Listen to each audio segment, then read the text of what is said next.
Hello friends, इस video में JEE test number 4 के आगे के सॉल्यूशन को डिस्कस करेंगे।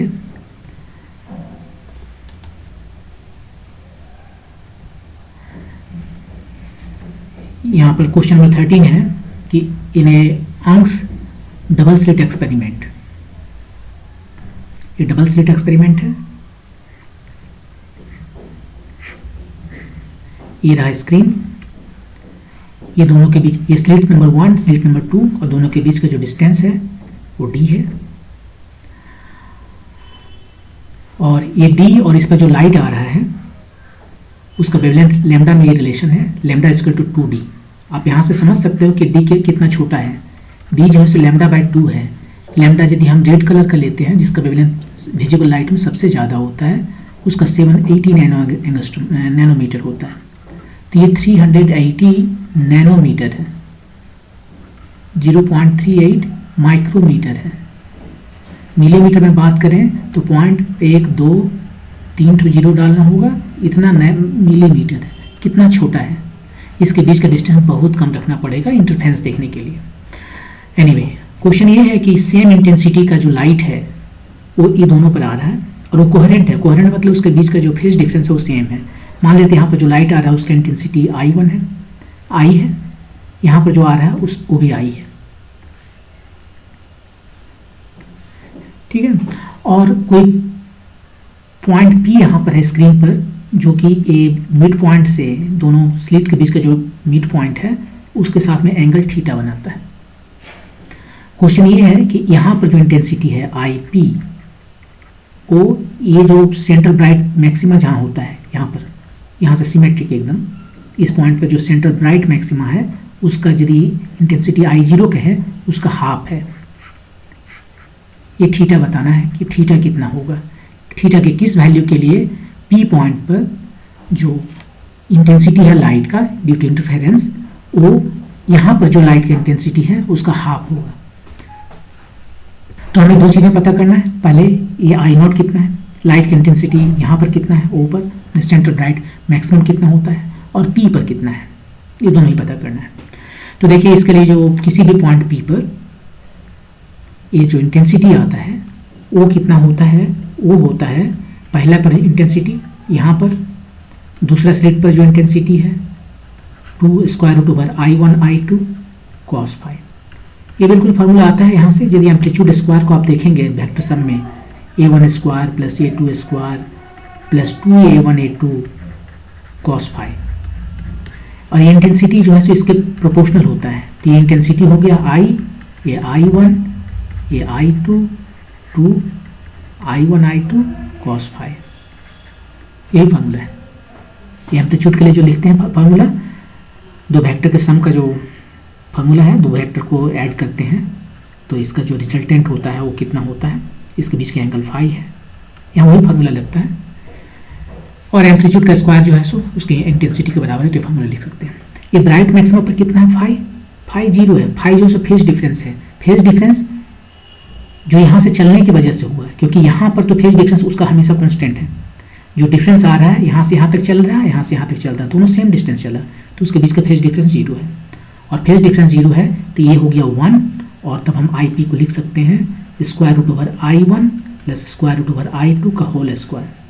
और चूंकि I1 और I2 दोनों सेम है, I बोलते हैं उसको, तो ये हो गया 2 स्क्वायर रूट ओवर I उसका स्क्वायर, तो 4I हो गया। तो I0 हमें कितना मिल गया, 4I। यहाँ पर फाई इक्वल टू 0 पर हम O पर हैं, यहाँ पर है, तो एक तो हमें मिल गया I0। अब IP पता करना है, जहाँ पर ये फाई जो से थीटा है। तो उसके लिए करते हैं कि फाई जो है सो उसको कैसे रिलेट करते हैं, पाथ डिफरेंस से। फाई जो है उसको रिलेट करते हैं पाथ डिफरेंस से, ऐसे 2 pi by lambda into path difference. अब P पॉइंट के लिए पाथ डिफरेंस कितना आया, P पॉइंट के लिए पाथ डिफरेंस कितना आया, तो यहाँ से यदि हम ऐसे कहें, एक लाइन यहाँ से ड्रॉ किए, एक लाइन यहाँ से ड्रॉ किए, ये पता कर लीजिए, देख लीजिए थीटा बहुत छोटा है, क्योंकि D जो है ये D, इसके बीच का डिस्टेंस स्लिट और स्क्रीन के बीच का डिस्टेंस वो बहुत ज़्यादा होता है D से। ये ऑर्डर ऑफ 1 मीटर होता है, और ये the order of some millimetre होता है, इस केस में तो उससे भी कम है, तो ये एंगल बहुत छोटा होता है। तो यहाँ से हम यदि परपेंडिकुलर ड्रॉ करें तो ओ जो है परपेंडिकुलर यहाँ भी होगा, यहाँ भी होगा, क्यों? क्योंकि ये दोनों बहुत क्लोज है, परपेंडिकुलर है। ए एंगल यदि थीटा है तो ए 90 माइनस थीटा हुआ, और चूंकि ये 90 है तो ये हो गया थीटा एंगल। और ये जो दिख रहा है यही है पाथ डिफरेंस लेम्डा, यहाँ से यहाँ तक, यहाँ से यहाँ तक, यहाँ से यहाँ तक, यहाँ से यहाँ तक। ये देखिए दोनों परपेंडिकुलर हैं, ये और ये ऑलमोस्ट सेम है, तो यहाँ से इसको तक चलने में और यहाँ से लाइट को यहाँ तक चलने में कोई पाथ डिफरेंस नहीं आया, जो भी आया वो यहाँ तक आया। और इस ट्रायंगल में हम देखें, ये जो ट्रायंगल दिख रहा है ये वाला डी है, मतलब यहाँ से लेके यहाँ तक डी है, तो ये वाला होगा डी कॉस थीटा और ये हो जाएगा डी साइन थीटा। यही पाथ डिफरेंस है। तो पाथ डिफरेंस जो है सो डी साइन थीटा आ रहा है। तो इसके जगह पर 2 पाई बाय लैम्डा कितना लिखे, डी बाय लैम्डा कितना लिखे, क्वेश्चन में दिया है ना डी और लैम्डा के बीच का रिलेशन। डी बाय लैम्डा जो है हाफ है, डी बाय लैम्डा हाफ है, तो 2 पाई टाइम्स हाफ साइन थीटा, पाई साइन थीटा, ये फाई का वैल्यू है।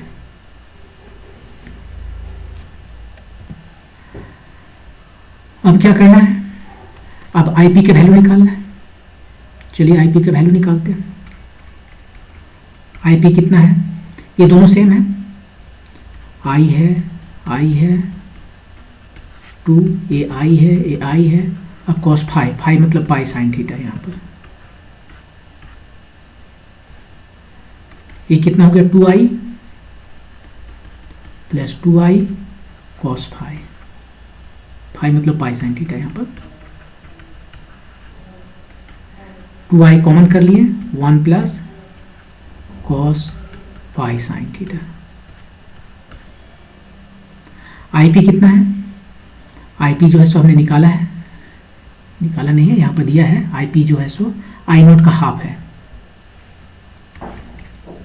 आई नोट का हाफ है। और आई नोट कितना है, आई नोट है 4i,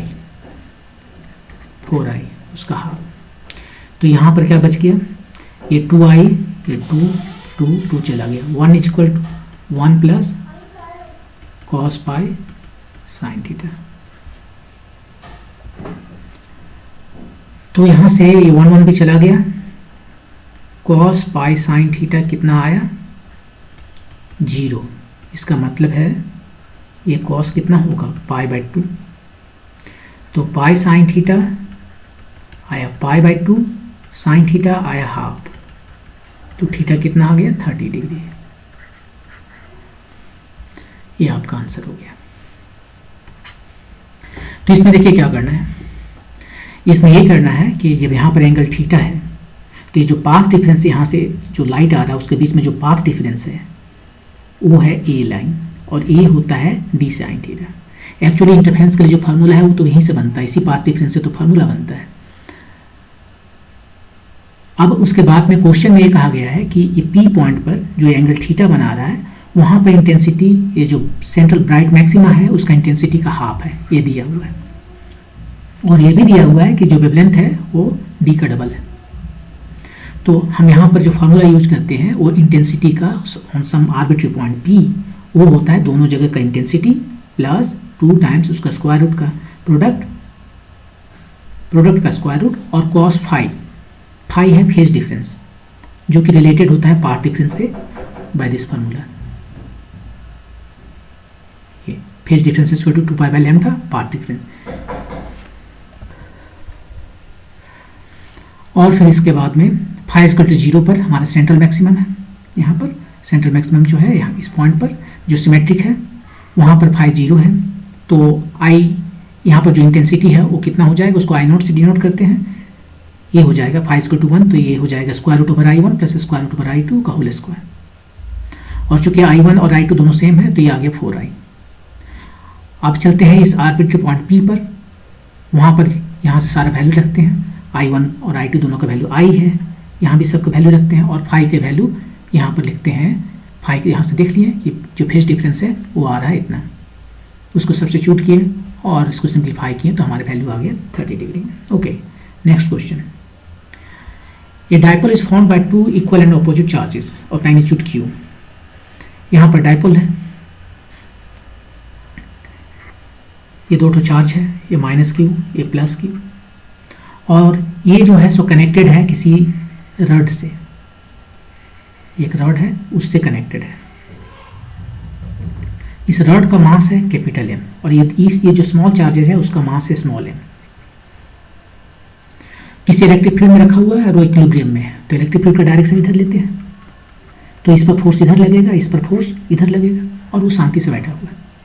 अब क्या करते हैं, अब जो है सो इसको हम थोड़ा सा टिल्ट करते हैं, इस रड को जिसमें कि डाइलेक्ट्रिक है, डाइपोल है, इलेक्ट्रिक डाइपोल है, कोई एंगल छोटा एंगल से थीटा जो है स्मॉल, उससे हम टिल्ट करते हैं। तो इस पर फोर्स कहाँ कितना लगेगा, इस पर जो फोर्स लगेगा, फोर्स तो अभी उतना ही लग रहा है क्यू, लेकिन फोर्स अब यहाँ पर लग रहा है इधर, और इस पर फोर्स लग रहा है इधर। अब इस केस में जब वो थीटा पर है तब जो है सो टॉर्क लगेगा, यहाँ पर था तो टॉर्क नहीं लग रहा था, यहाँ पर जो है सो टॉर्क नहीं लग रहा था क्योंकि R इसका सेंटर से होकर गुजर रहा था, इसलिए टॉर्क नहीं लग रहा था। अब इस पर टॉर्क लग रहा है, टॉर्क कितना है, टॉर्क जो है सो QE टाइम्स ये डायरेक्शन इसका और इसका एक्सिस के जो बीच में मिनिमम एंगल जो है, मिनिमम डिस्टेंस जो है, ये वाला डिस्टेंस वो कितना है, ये यदि हमारा कितना है, इसका लेंथ L दिया है ना, तो ये हो गया L/2, तो L/2 साइन थीटा है, ये वाला L/2 साइन थीटा। ये हो गया टॉर्क इस फोर्स की वजह से, इस फोर्स की वजह से, इस फोर्स की वजह से भी टॉर्क उतना ही लगेगा, और डायरेक्शन दोनों का सेम है। आप right hand curl rule use करके देख लीजिए, ये भी इसको इधर मूव कर रहा है और ये इसको इधर मूव कर रहा है, दोनों मिलकर एक ही डायरेक्शन में मूव कर रहा है, तो दोनों को ऐड कर देंगे, दूसरा भी उतना ही है, साइन थीटा L/2, मतलब ये आया QE L साइन थीटा। आप इतना क्यों करने जाओगे, आपको फार्मूला पता होगा कि tau is equal to P cross E होता है। मैग्नीट्यूड निकालना है, P क्या है, इलेक्ट्रिक डाइपोल मोमेंट में लेंथ टाइम्स उसका चार्ज, और इलेक्ट्रिक फील्ड E होता है, और PE साइन थीटा लिखना होगा ना, PE लिखे और साइन थीटा लिखना होगा, A क्रॉस B, ये भी साइन थीटा, वही मैंने लिखा, P की जगह ये लिखा, E की जगह E लिखा, दोनों के बीच का एंगल, दोनों के बीच का एंगल देख लीजिए। डायरेक्शन किधर है P का, जो इलेक्ट्रिक डाइपोल मोमेंट है उसका डायरेक्शन होता है -2+, इस डायरेक्शन में इसका डायरेक्शन है, E का डायरेक्शन किधर है, इधर, दोनों के बीच का एंगल थीटा, वो लिखा। तो यहाँ से फोर्स करके देखने का जरूरत भी नहीं है, आप यहीं से सीधे बना सकते हैं। तो ये टॉर्क मिल गया, टॉर्क मिल गया, निकालना क्या, पीरियड ऑफ ऑसिलेशन। टॉर्क मिल गया तो टॉर्क कितना होता है, टॉर्क होता है I alpha, I moment of inertia, alpha angular acceleration, QEL, ये साइन थीटा, थीटा बहुत छोटा है तो थीटा लिख देंगे, और अल्फा आ गया हमारा QEL बाय I थीटा। अब इसको कंपेयर करते हैं हम, यहाँ माइनस हम दे सकते हैं, माइनस इसलिए कि वो इक्विलिब्रियम पोजीशन की ओर इसको ले जा रहा है, इसका डायरेक्शन टॉर्क का किधर है, इक्विलिब्रियम पोजीशन की ओर है, इसलिए हम माइनस दे सकते हैं। और इसको हम कंपेयर करते हैं -ω² थीटा से, जैसे कि सिंपल हार्मोनिक मोशन में, ये तो सिंपल हार्मोनिक मोशन हो गया ना, तो सिंपल हार्मोनिक मोशन क्योंकि एंगुलर एक्सेलरेशन थीटा के टर्म में है। फोर्स के केस में यदि हमारे पास कुछ भी आता था, -kx ले लेते हैं, ठीक है, तो इसको कंपेयर करते थे किससे, -mω² से, ठीक है।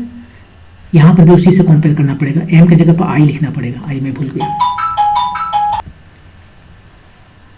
तो यहाँ पर जो है अल्फा जो है ये एक्चुअली नहीं, ये सही नहीं है, यहाँ फोर्स के लिए ऐसे लिखते हैं, तो एक्सलेशन के लिए क्या करेंगे, एक्सलेशन को जो है ये हो जाएगा -ω²x, ये फोर्स जो है सो माइनस, इस यहाँ पर लिख सकते हैं ना, फोर्स बाय m, यहाँ से ये -ω²x, अब फोर्स बाय m को एक्सलेशन कहते हैं, एक्सलेशन के लिए जस्ट -ω²x है, तो ये गलत है क्योंकि I ऑलरेडी यहाँ पर है। ये सिंपल हार्मोनिक मोशन का फॉर्मूला है, देखिए कंडीशन है, यदि एक्सलेशन या एंगुलर एक्सलेशन प्रोपोर्शनल है माइनस डिस्प्लेसमेंट के in case of linear, in case of force, और इन केस ऑफ टॉर्क ये थीटा के प्रोपोर्शनल है, तो हम इसको ऐसे लिख सकते हैं। और यहाँ से हमें पता चलता है ओमेगा निकाल दीजिए, QEL बाय आई, ये क्यू आ गया, ओमेगा आ गया, ए एंगुलर वेलोसिटी है, तो P जो है सो क्या हो जाता है 2 पाई बाय ओमेगा, और ओमेगा यहाँ से आप निकाल सकते हो। सब कुछ मिल गया है, केवल एक ही चीज़ का बचा हुआ है, आई निकालना। आई क्या है, आई जो है इसका मोमेंट ऑफ इनर्शिया है, कितना होगा। यहाँ पर तीन चीज़ें हैं, एक ये मास है, एक ये मास है 2, और एक ये रॉड है। ये तीनों का मोमेंट ऑफ इनर्शिया निकाल के ऐड कर देना होगा। Moment of inertia scalar quantity है, इसलिए हम उसको ऐड कर सकते हैं। तो पहला जो है यहाँ से यहाँ तक का डिस्टेंस कितना है, ये L/2, पहला मास का हो गया, दूसरा मास का भी हो गया, और तीसरा रॉड है। रॉड का मोमेंट ऑफ इनर्शिया इस एक्सिस के अबाउट, जिसके अबाउट वो घूम रहा है, ये है, ये एक्सिस जो है इसके अबाउट में कितना होता है, ml²/12, बीच वाला एक्सिस है, किनारे नहीं, किनारे में ml²/3 होता है। मास इसका कैपिटल M, L²/12, सबको साथ में लिखते हैं, ml²/4, ये 2 ठो है, प्लस कैपिटल M L²/12। ऐसा करते हैं, इसको 3 से ऊपर नीचे मल्टीप्लाई कर देते हैं, तो यहाँ 12 हो गया, तो ये हो गया 6 small m capital M L²/12। इसको सब्स्टिट्यूट करते हैं, तो t कितना आया 2 पाई रूट ओवर आई की जगह पर 6m plus capital M L²/12 times QEL, ये आपका आंसर हो गया। 6m plus capital M L/12 QE, 12 QE यहाँ पर है, ये क्वेश्चन आंसर हो गया आपका। Okay, next question.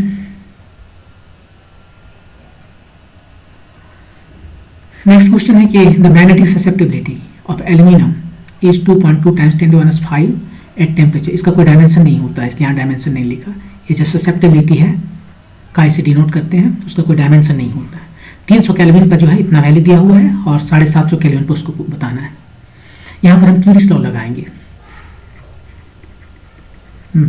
जो मरी क्यूरी है, क्यूरिस लॉ, उसका फॉर्मूला है, वहाँ और बताता है कि ये किस तरह से magnetic susceptibility of a paramagnetic material depend करता है टेम्परेचर पर, और वो डिपेंड करता है inversely law 1/T, inversely proportional to temperature, absolute temperature. ये डिग्री सेल्सियस में नहीं होना चाहिए, केल्विन में होना चाहिए। और यदि यहाँ पर कोई कांस्टेंट दें तो ये जो है सो क्यूरी कांस्टेंट है C/T।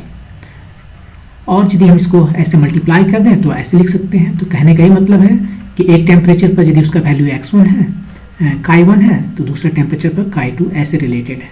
हमें दूसरे टेम्परेचर पर पूछा गया है, तो हम उसको ऐसे लिख सकते हैं ना, सबका वैल्यू केवल रख देना है।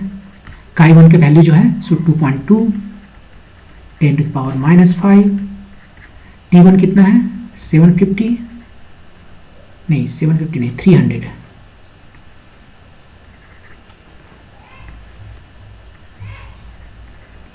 ये 750 जो भी आ जाए, 150 का टेबल पढ़ते हैं, ये 2 बार में, ये 5 बार में, ये आ गया 4.4/5 टाइम्स 10⁻⁵, ये आ गया 0.88 टाइम्स 10⁻⁵। 10 से मल्टीप्लाई किए तो 10 से डिवाइड करना पड़ेगा, -6। हाँ, तो 8.8 टाइम्स 10⁻⁶, कोई यूनिट नहीं होता इसका। 8.8 टाइम्स 10⁻⁶, 2 का ये आंसर है। यहाँ ध्यान रखिए, जैसे जैसे टेम्परेचर बढ़ता है काय घटता है, तो कम होना चाहिए। तो कम होना चाहिए, इसमें यदि इससे कहीं कोई ज़्यादा है तो वैसे ही चला जाएगा। 2.2 से ये ज़्यादा है, ये तो वैसे ही चला गया। ये एग्जैक्टली सेम है, ये भी वैसे ही चला गया। बचा 2 ठो यहाँ पर। अब दोनों ही कम है, अब दोनों कम है, ये पता करना मुश्किल है बगैर कैलकुलेशन के कि 8.8 होगा या 4.4 होगा, क्योंकि दोनों ही इससे कम है। लेकिन इस फॉर्मूला को से हम इसको बता सकते हैं। तो ये तो काफ़ी आसान था। ओके, मूव करते हैं नेक्स्ट क्वेश्चन पे।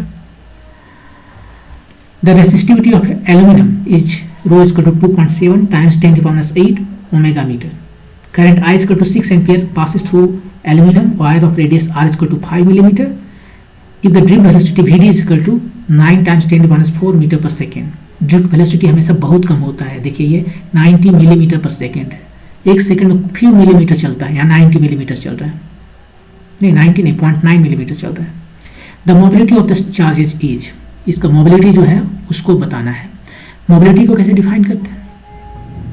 यदि ड्रिफ्ट वेलोसिटी हमें Vd पता है तो वो मोबिलिटी के साथ इस तरह से रिलेटेड है, मोबिलिटी टाइम्स इलेक्ट्रिक फील्ड। तो यहाँ से हमें मोबिलिटी पता चल गया, Vd बाई ई। Vd तो दिया हुआ है, ये ई इलेक्ट्रिक फील्ड केवल पता करना है। अब इलेक्ट्रिक फील्ड कैसे पता करें? इलेक्ट्रिक फील्ड में देखकर क्या दिया हुआ है, रेसिस्टिविटी दिया हुआ है, करंट दिया हुआ है, ये सारी चीज़ें दिया हुआ है। तब हम ओम्स लॉ चलते हैं। Ohm's law J equal to sigma E. आप बोलोगे ये कैसा ओम्स लॉ है? इनफैक्ट यही सही ओम्स लॉ है। जो ओम्स ने लिखा था लॉ वो यही लिखा था। ये जो है सो माइक्रोस्कोपिक डेफिनेशन है ओम्स लॉ का, माइक्रोस्कोपिक। आपके दिमाग में यदि आ रहा है V equal to I R, ये मैक्रोस्कोपिक है। मतलब आप इसको क्या डिराइव वगैरह हैं, इसको एक्सपेरिमेंट में देख सकते हैं, वोल्टेज देख सकते हैं, रेजिस्टेंस देख सकते हैं, करंट देख सकते हैं, ये मैक्रोस्कोपिक है। लेकिन जो बहुत ही माइन्यूट लेवल पर, बहुत ही माइक्रोस्कोपिक लेवल पर जो हो रहा है, एक current density, electric current density है, ये उसका कंडक्टिविटी है, ये इलेक्ट्रिक फील्ड है, दोनों सेम है। यहाँ इसको आप इससे निकाल सकते हैं आराम से। खैर अब यहाँ पर हम चलते हैं, मुझे इलेक्ट्रिक फील्ड चाहिए। उसने सिग्मा नहीं दिया, सिग्मा कंडक्टिविटी दिया नहीं दिया, उसने रेसिस्टिविटी दिया, लेकिन दोनों के बीच रिलेशन है। कंडक्टिविटी और रेसिस्टिविटी में 1/e का, दोनों रेसिप्रोकल है एक दूसरे का। तो ये हो गया E बाय रो। रो दिया हुआ है, जे दिया हुआ है क्या? जे क्या है? करंट डेंसिटी है, मतलब करंट जो फ्लो कर रहा है, आई कैपिटल आई लिखते हैं, वहाँ कैपिटल आई लिखा है, स्मॉल आई नहीं लिखेंगे, बाय एरिया। एरिया भी दिया हुआ है, रेडियस दे दिया तो एरिया निकल जाएगा। तो यहाँ से E हमें पता चल गया, E जो है सो हो गया रो आई बाय ए। इसको सब्स्टिट्यूट कर देते हैं और हमारा वैल्यू निकल गया। Vd बाय E की जगह पे लिखेंगे रो आई, एरिया की जगह लिखेंगे पाई आर स्क्वायर। सबका वैल्यू आप रख दीजिए, आपको आएगा ये 0.44 मीटर स्क्वायर पर वोल्ट सेकेंड। बस आप इस यहाँ पर आपको सबका वैल्यू रखना है। तो बस इसमें यही किया गया। सबसे पहले देखिए मोबिलिटी आता है कहाँ से? मोबिलिटी आता है ड्रिफ्ट वेलोसिटी और इलेक्ट्रिक फील्ड, ये दोनों एक दूसरे के प्रोपोर्शनल है, और जो प्रोपोर्शनलिटी कांस्टेंट है वही मोबिलिटी है। तो यहाँ से आप मोबिलिटी निकाल सकते हैं। Vd दिया हुआ है, E निकालने के लिए क्या करते हैं? ओम्स लॉ लेते हैं। ओम्स लॉ में J equal to sigma E है, और ये E यहाँ से सब्स्टिट्यूट कर देंगे। अब J हमें नहीं पता है, लेकिन एक्चुअली करंट पता है और क्रॉस सेक्शनल एरिया पता है, तो J भी पता है। J होता है इलेक्ट्रिक करंट डेंसिटी है, जो कि होता है current divided by per unit area.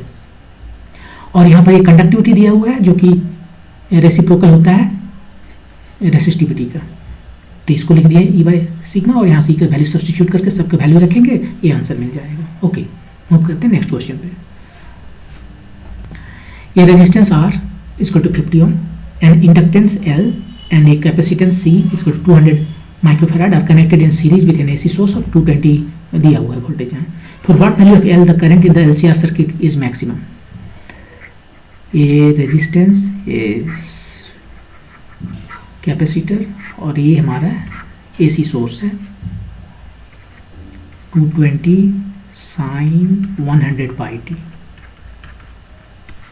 ये वोल्टेज दिया हुआ है, ये R दिया हुआ है 50 ओम, C दिया हुआ है 200 माइक्रोफैराड और L दिया है। L का किस वैल्यू के लिए इसमें जो करंट है वो मैक्सिमम होगा? करंट मैक्सिमम कब होता है? एक LCR सर्किट में करंट मैक्सिमम होता है रेजोनेंस में, और रेजोनेंस में ये होता है रेजोनेंस में। और रेजोनेंस में क्या होता है? रेजोनेंस में होता है कि जो भी इम्पीडेंस है, माने इक्विवेलेंट टू रेजिस्टेंस जो है कैपेसिटर का और इसका दोनों का सेम होगा। इसको कहते हैं कैपेसिटिव रिएक्टेंस, इंडक्टिव रिएक्टेंस, ये दोनों सेम होना पड़ेगा। यहाँ पर देखिए 3 रेजिस्टेंस एक तरह से, एक तो आर है, इसको हम एक्स आर कहते हैं जो कि आर है सिंपली। एक रेजिस्टेंस यहाँ पर इक्विवेलेंट है सी के, ये होता है 1/ओमेगा सी। इसको कहते हैं, रेजिस्टेंस नहीं कहते हैं, इसका स्पेशल नाम कहते हैं कैपेसिटिव रिएक्टेंस। इसको कह सकते हैं रेसिस्टिव रिएक्टेंस, जिसको रेजिस्टेंस कहते हैं। और यह है इंडक्टिव रिएक्टेंस एक्स एल, ये होता है ओमेगा एल। तो जब ये दोनों सेम हो जाएगा तब जो है ये प्योरली रेसिस्टिव हो जाएगा और इसमें करंट मैक्सिमम रहेगा। वैसे आप इसको कह सकते हो कि ये जो पूरा सर्किट है इसका इक्विवेलेंट जो रेजिस्टेंस है वो कितना होता है, वो आप निकाल सकते हो। तो देखिए इसमें जो करंट है, ये रेजिस्टेंस हमारा इधर है और ये इधर रहता है, ये वेक्टर की तरफ काम करता है। आप इसका जो इम्पीडेंस या जो भी कहें आप इसे रिएक्टेंस कहें, resistive reactance, capacitive reactance, inductive reactance, ये सारे वेक्टर जैसा काम करते हैं। ये होता है एक्स एक्सिस की तरफ, ये होता है वाई एक्सिस की तरफ एक्स सी, और ये होता है इधर नेगेटिव वाई एक्सिस की तरफ एक्स। और ये तीनों वेक्टर है, यदि इसको हम सम करेंगे तो यहाँ आएगा कहीं पर, ये नहीं होगा, ये होगा, इसको कहते हैं इम्पीडेंस, तीनों का इम्पीडेंस।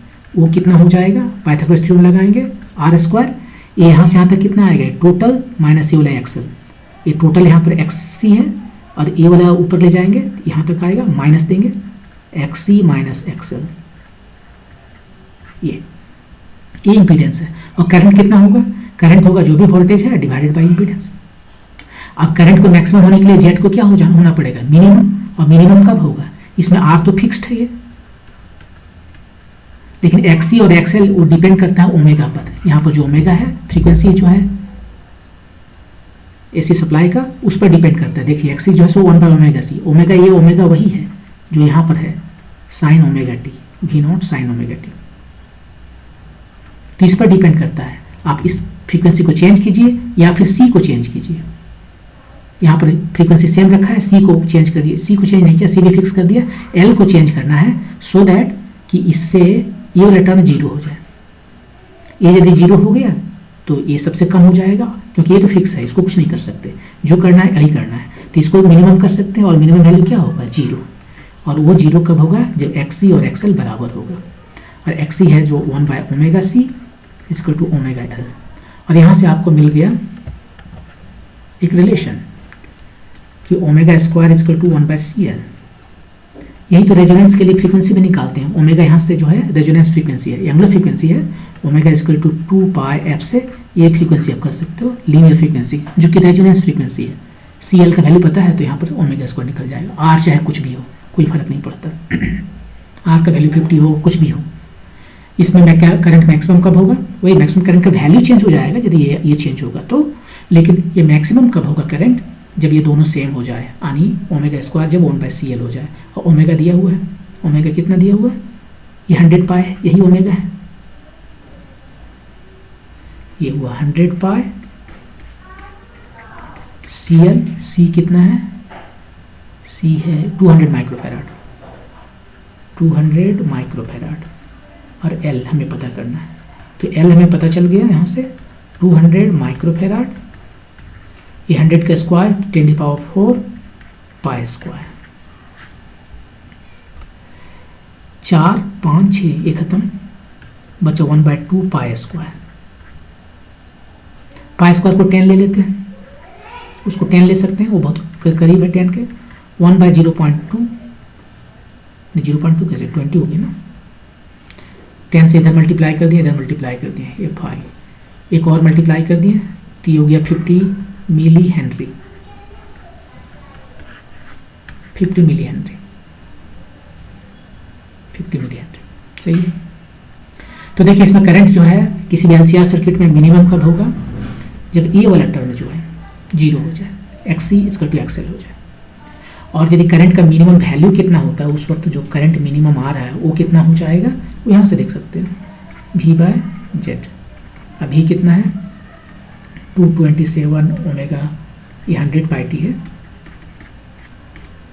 जेड कितना आ जाएगा, ये दो यदि जीरो हो गए तो आर आ जाएगा, आर कितना है 50, 4.4, और यहाँ पर जो है सो साइन 100 पाई टी। ये तो चलेगा, टाइम के अनुसार चलेगा। यदि RMS वैल्यू निकालना है तो peak divided by square root over 2 वो निकाल सकते हैं। ये इंस्टेंटेनियस वैल्यू है, ये कभी 0 कभी 4.4, ये दोनों के बीच में ऑसिलेट करता रहेगा। तो मैक्सिमम वैल्यू जिस करंट का है 4.4, ये मैक्सिमम है, मिनिमम नहीं, 4.4 एम्पियर, लेकिन ये ऑसिलेट कर रहा है। इस मैक्सिमम का यदि हम RMS वैल्यू निकालें, RMS का मैक्सिमम या मैक्सिमम का RMS निकालें, तो इसको स्क्वायर रूट ओवर 2 से मल्टीप्लाई करना, डिवाइड करना पड़ेगा, ऐसे निकाल सकते हैं। वो करंट निकालना हो तो, लेकिन इसमें करंट नहीं निकालने के लिए कहा गया था। इसमें कहा यह गया था कि एल के किस वैल्यू के लिए LCR सर्किट में करंट मैक्सिमम होगा, वो तब होगा जब ये दोनों बराबर हो जाए। क्योंकि यही जो रिएक्टेंस जो है, कैपेसिटिव और इंडक्टिव रिएक्टेंस जो है वो ओमेगा पे डिपेंड करता है। ये R तो फिक्स रहता है। एनीवे, मूव करते हैं नेक्स्ट क्वेश्चन पे। ये फोटो इलेक्ट्रिक इफेक्ट्स क्वेश्चन है। थ्रेशोल्ड वेवलेंथ जो है दिया हुआ है, थ्रेशोल्ड वेवलेंथ लैम्डा 0 से डिनोट करते हैं 620 nanometre. Light of wavelength 310 nanometre का जो है इंसिडेंट हो रहा है। Kinetic energy of the photo electron बताना है। काइनेटिक एनर्जी जो है वो बताना है क्या होगा। ये फोटो इलेक्ट्रिक इफेक्ट का जो इक्वेशन है वो क्या है, ये भी कंजर्वेशन लॉ ऑफ एनर्जी ही है और कुछ नहीं है। ये हमारे पास मेटल है, इस पर एक लाइट आया और यहाँ से फोटोन निकला, इलेक्ट्रॉन निकला, और ये अपना इसका कुछ एनर्जी है। इसने कुछ एनर्जी दिया इंसिडेंट, और ये वैसे नहीं निकलेगा, ये बॉन्डिंग में है, ये बॉन्डेड है यहाँ पर दूसरे अपना लैटिस के साथ में। इसको निकालने के लिए उस जो बॉन्डेड एनर्जी है उसको सप्लाई करना पड़ेगा, उतना यहाँ पर खर्चा हो गया, जिसको फाई कहते हैं। और जो बच गया एनर्जी वो इसका काइनेटिक एनर्जी है। ये इंसिडेंट एनर्जी, ये बॉन्डिंग में जो था एनर्जी उसको खर्चा करना पड़ेगा, उसको तोड़ो बॉन्ड को, तो इतना एनर्जी बॉन्ड तोड़ने में चला गया। बाकी जो एनर्जी बचा वो फोटोन का काइनेटिक एनर्जी है। तो ये काइनेटिक एनर्जी पूछा है EI माइनस फाई। EI ये लाइट है ना, लाइट का एनर्जी क्या होता है SC बाय लैम्डा। फाई को हम इसी टर्म में लिख सकते हैं, यहाँ पर थ्रेशोल्ड वेवलेंथ दिया है, उसको कह सकते हैं SC बाय लैम्डा 0। कितना वेवलेंथ हम इसको प्रोवाइड करें मिनिमम कि ये इलेक्ट्रॉन निकले। यदि यहाँ इसका वेव फंक्शन जो है, यदि थ्रेशोल्ड वेवलेंथ 620 नैनोमीटर है तो 620 नैनोमीटर से कम का वेवलेंथ हमें देना पड़ेगा। यहाँ देखिए कम देना पड़ रहा है, ऐसा इसलिए कि कम वेवलेंथ मतलब ज़्यादा एनर्जी, ज़्यादा वेवलेंथ मतलब कम एनर्जी। ये ऐसा नहीं कि ज़्यादा वेवलेंथ मतलब ज़्यादा एनर्जी, वो फ्रीक्वेंसी ज़्यादा फ्रीक्वेंसी तो ज़्यादा एनर्जी। तो यहाँ पर वेवलेंथ यदि इससे कम देंगे तब निकलेगा। तो इतना वेवलेंथ के कॉरस्पॉन्डिंग जो एनर्जी है वो उसका वर्क फंक्शन है, जो कि है SC बाय लैम्डा में, और यही इसका काइनेटिक एनर्जी है। अब यहाँ पर देखिए H का वैल्यू, C का वैल्यू सबका नहीं रखेंगे। यदि आपको क्वेश्चन में दे दिया हो तो अच्छी बात है। जैसे SC का वैल्यू है 1240 इलेक्ट्रॉन वोल्ट नैनोमीटर, नहीं दिया है तो आप इसे याद रखिए। ये एग्जैक्टली 1237 होता है, लेकिन हम कैलकुलेशन के ईजी बनाने के लिए 1240 कहते हैं। तो 1240 ये हुआ, और लैम्डा कितना है 310, 1240 620, ये 4 बार में गया और ये 2 बार में गया, तो आपका 2 इलेक्ट्रॉन वोल्ट ये आएगा। सो इलेक्ट्रॉन वोल्ट में आएगा काइनेटिक एनर्जी। यहाँ पर देखिए इलेक्ट्रॉन वोल्ट है, ये जूल में नहीं है, तो 2 इलेक्ट्रॉन वोल्ट है, इस तरह से आपको मिल गया। ये बड़े काम का फॉर्मूला है, SC = 1240 इलेक्ट्रॉन वोल्ट नैनोमीटर। इसको आपको याद रखना चाहिए। आप इस उम्मीद में नहीं रही कि क्वेश्चन में हमेशा दे देगा। ओके, मूव करते हैं नेक्स्ट क्वेश्चन पे। ये बोर्स मॉडल से क्वेश्चन है।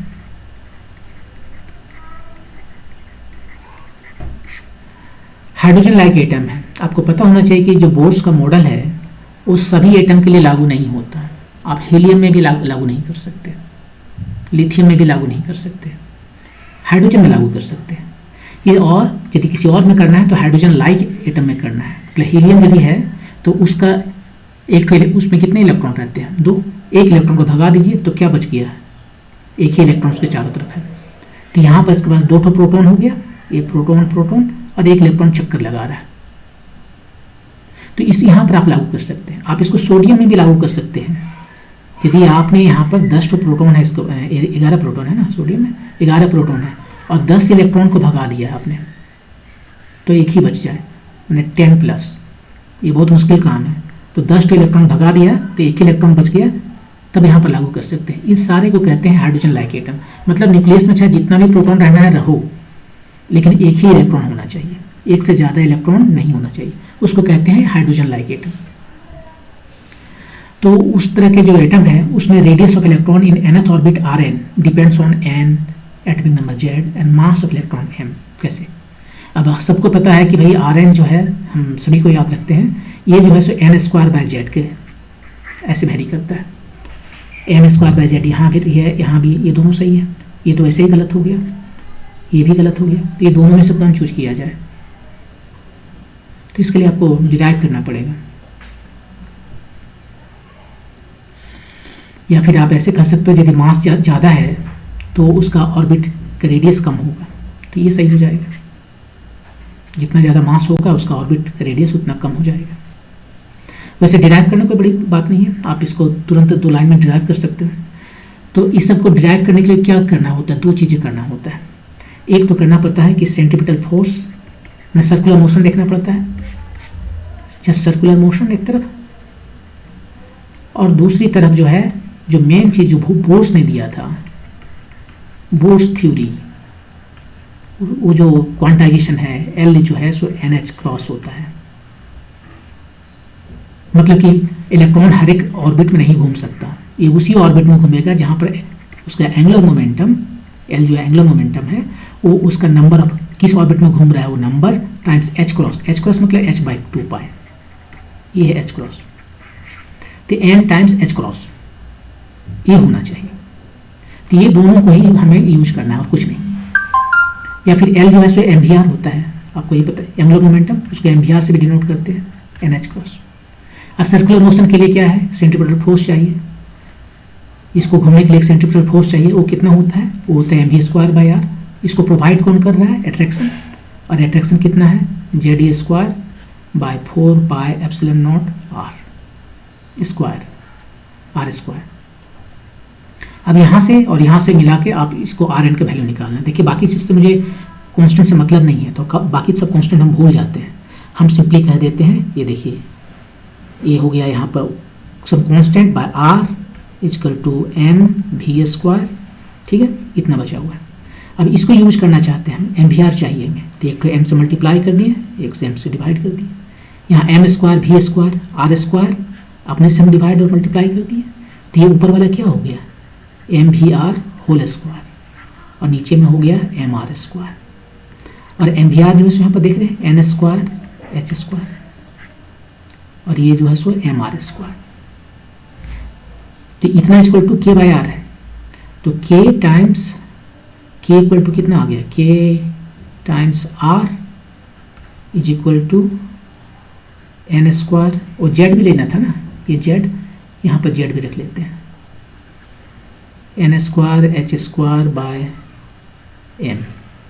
ठीक है, एक r यहाँ से कट गया, ये दोनों देख रहे हैं अभी, एक r कट गया तो एक r यहाँ पे चला, jkr आ गया, m हो गया। ठीक है, तो r कितना आया? n²/mz, और बाकी सब कांस्टेंट है ना, कांस्टेंट डाल देते हैं k प्राइम। कांस्टेंट से में ज़्यादा यहाँ पर काम नहीं है, तो उसको लेकर ज़्यादा कैलकुलेशन में टाइम नहीं बर्बाद करना है, उसको कोई वेरिएबल का नाम देकर छोड़ देना है।